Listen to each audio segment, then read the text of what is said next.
So in this discussion, we're going to be talking about responsive parenting, not reactive parenting in the post-pandemic world. So we're no longer parenting in crisis mode, allowing lots of screen time, not pushing our young people too much, reinforcing a hermit lifestyle. So how do we press reset on what we know is good when it comes to parenting practices in the long run? So Tasha, where do we even start when it comes to reorientating ourselves to our long-term goals as parents? I mean, firstly, it's not just a parent's job to figure out where the parenting goals are going. There needs to be some collaboration with our young people as well. Because to be honest, we've let a lot of things slide as parents because we were coping with unusual times. And when you said like unlimited screen time, late bedtimes, missed meals, like maybe not getting out to do exercise, like all these things, these slippery slopes that under normal circumstances we would have never let slide for so long, but they've become quite entrenched habits.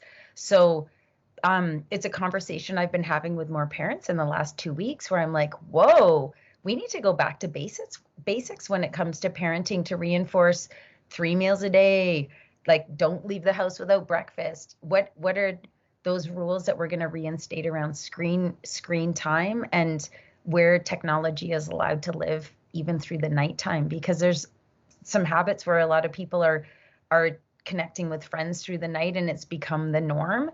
So we've got these very sleep deprived young people that are now supposed to jump in to learn and be ready for school. And it would be awesome to be able to just say, okay, 2 hours before bedtime, all screens are off. They're getting charged in a parent's bedroom. And that's just the way it's going to be.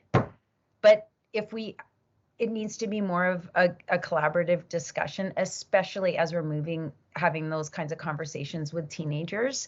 It's not going to be, there will be some conflict, obviously, when we're making changes that we know need to happen. But, pulling back the screen time by 30 minutes or, like what time people need to be in or getting out to do some exercise, increasing it slowly and making it a gradual process might actually be, in the long run, a lot more effective than trying to cold turkey it. And P.S., any young person listening to this needs to know that parents need to be modeling some of the same behavior, because we've developed some very poor habits with screen use ourselves. And I was a very pussy teenager, and I can think of, the average 15-year-old that's like, are you kidding me? If my screen's going to be taken away, my mom and dad need to limit their use too. And I would say absolutely, it should maybe be a whole family boot camp and revisiting some of the places where we've let stuff slide.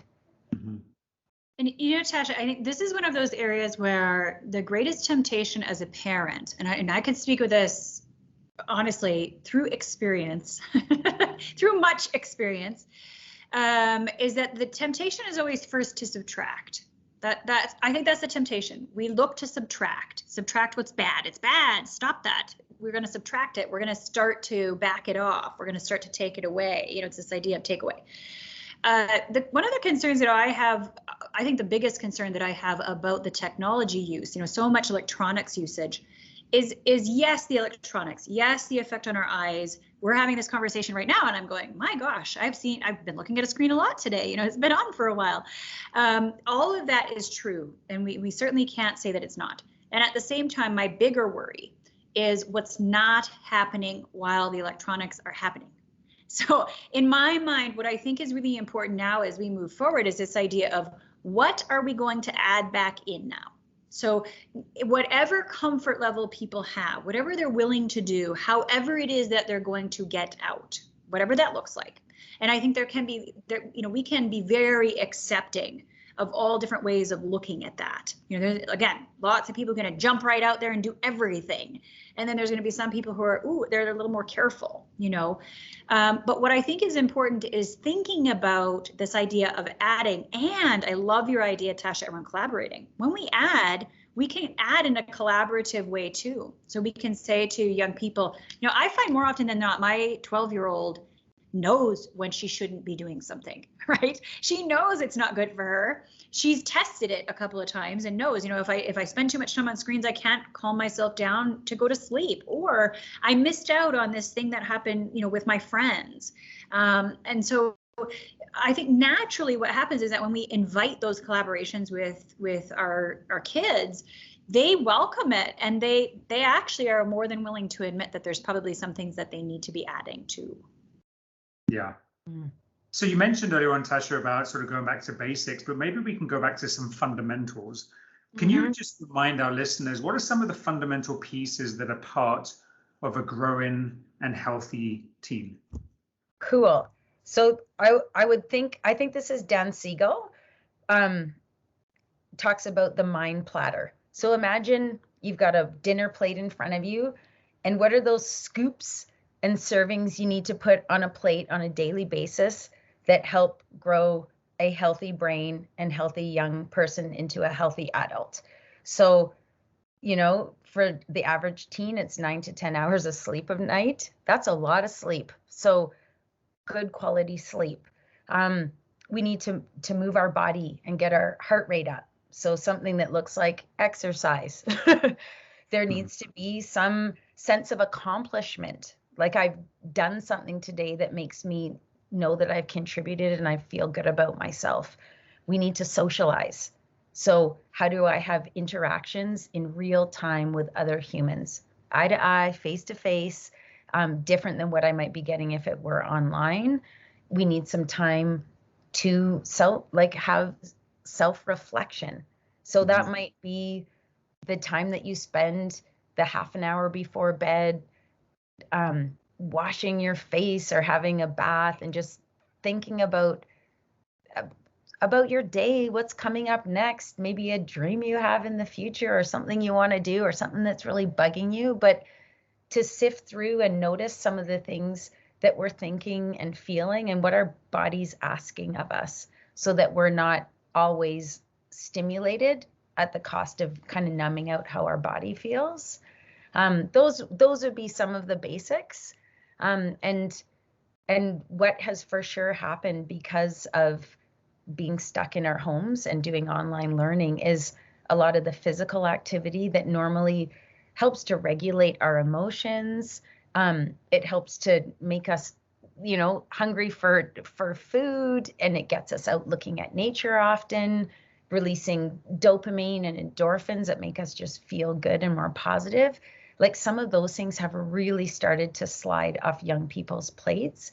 And that would be a scoop for, not because you care about the size of jeans someone's in, but because we know it's just so important for all over wellness to how do we bring a scoop of physical activity back into life again as well. Yeah. I would add on there, for parents, and there's like zero blame and shame that I'm casting upon you when I'm saying this, but we sometimes are part of the problem too. And I think out of care for our kids and seeing how much they've been struggling, I think it's been easy to foster and enable some behavior that hasn't helped build capacity. So it may be that, for instance, you have a 17-year-old that loves Aritzia, but has never had a part-time job. So these kinds of things where we're like, oh my goodness, this person hasn't had the opportunity over the last 2 years to get a part-time job to pay for, the $80 t-shirt that shows half the stomach as well. And so it may be kind of a bit of I need to take a step back at a parent and be really like critical of myself around where are there places that I've taken away out of love, but taken away opportunities for my young person to naturally build competency and stretch their world so that they are becoming closer to being that independent adult. And I think that might be a hard conversation to have for a young person to hear, because it means change.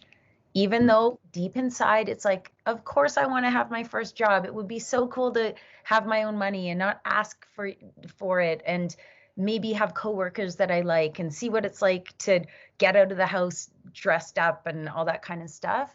But I think that might be one of those places where it may not feel as collaborative. It might be, you know what, I need to apologize because I realize I've actually helped to create this beast. There's a word.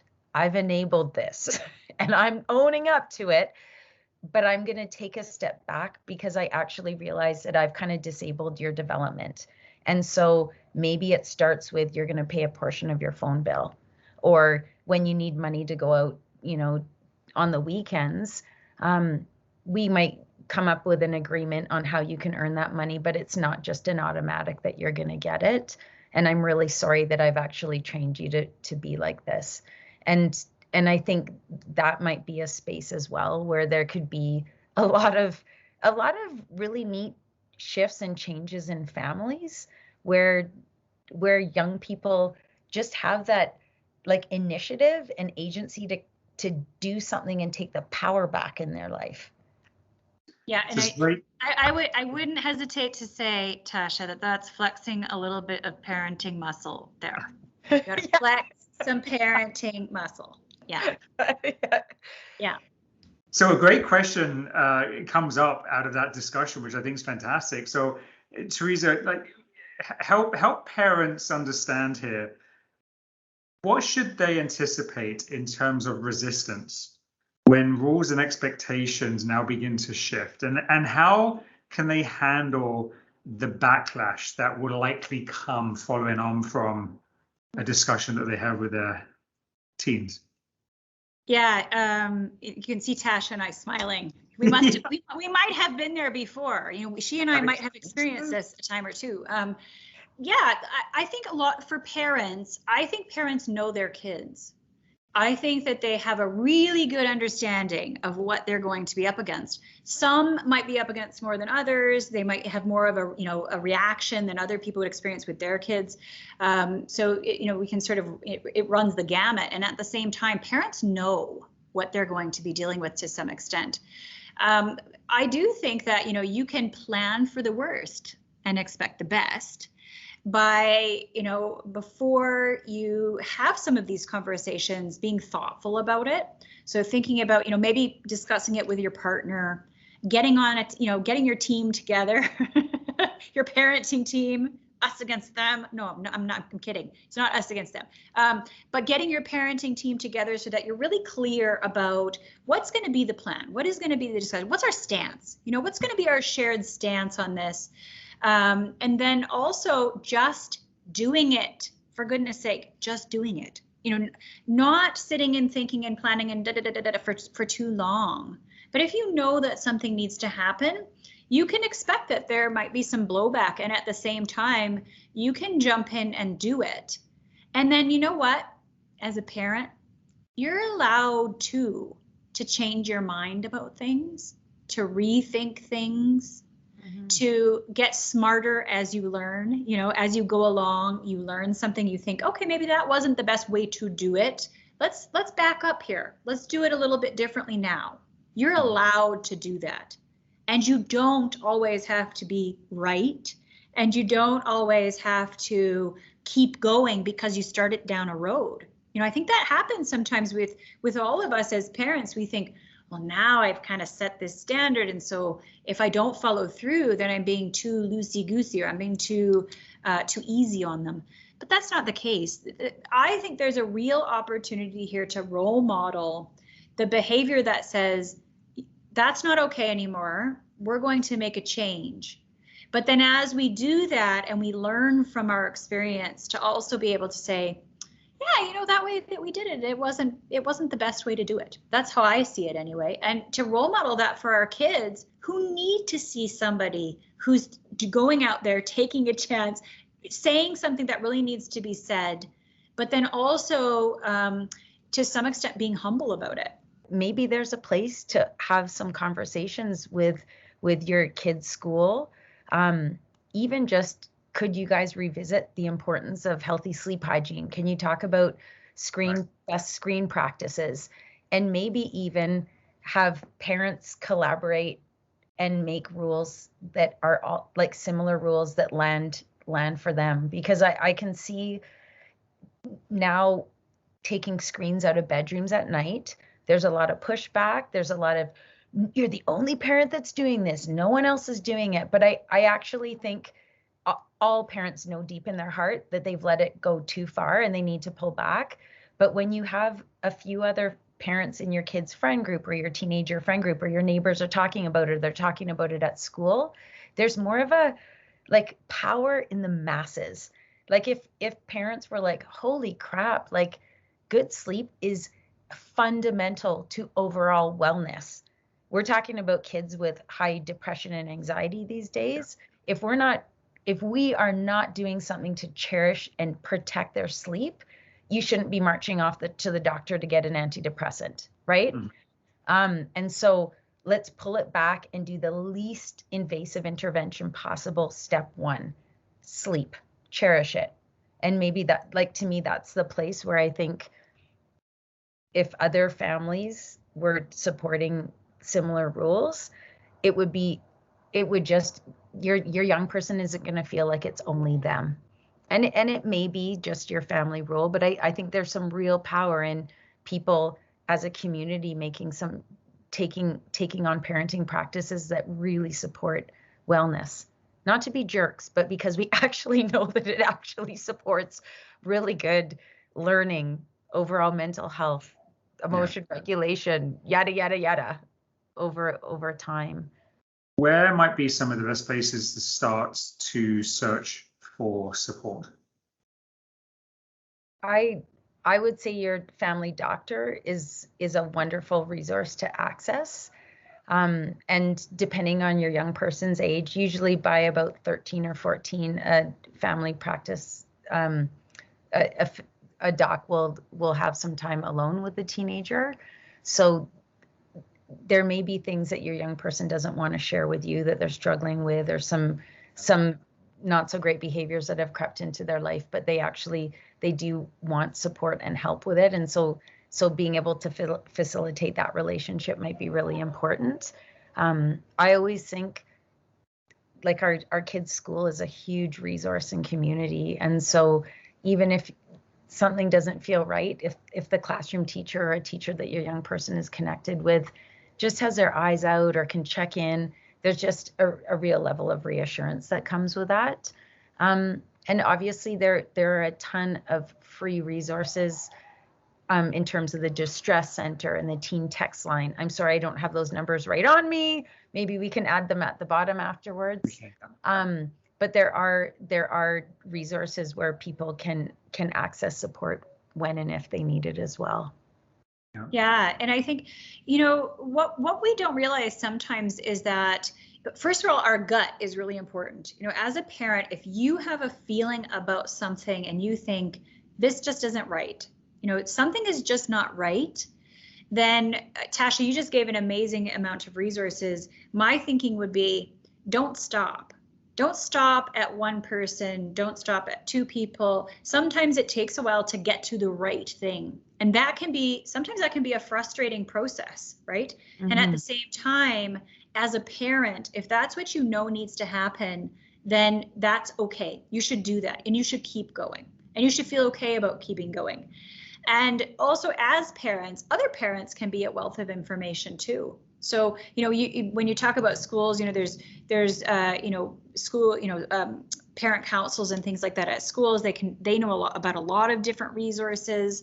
And certainly starting with your physician, I would agree with Tasha 100%. I think that's important, just to be able to look at young people from a whole person lens, rather than sort of trying to pigeonhole it right away and decide what it may or may not be, but really getting somebody else's professional eyes on that is important. Mm-hmm. Well, I don't think anyone said that parenting was easy in any way, shape, or form, and especially going through something like a pandemic.